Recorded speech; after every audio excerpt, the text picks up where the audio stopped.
అద్భుతమైన కానుకలు కొన్ని ఉన్నాయి.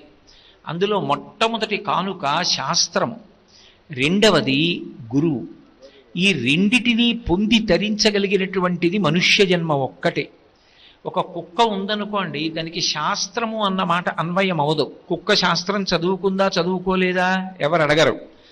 మిగిలిన ఏ ప్రాణైనా సరే ఏ శాస్త్రం చదువుకుంది అని ఎవరు అడగరు. కానీ ఒక్క మనుష్యుడు మాత్రం శాస్త్రం చదువుకుంటాడు. శాస్త్రము అన్న మాటకు అర్థం శాసనాత్ శంసనాత్ ఇది శాస్త్ర. ఏది రాజశాసనంలా శాసించి చెప్తుందో దానిని శాస్త్రము అని పిలుస్తారు. వేదమే శాస్త్రము.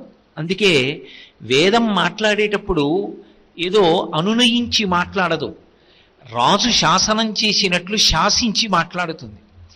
ఆ వేదము ప్రమాణమై ఉంటుంది. ఆ శాస్త్రమునందు మనుష్యుడు ఎలా ప్రవర్తించాలని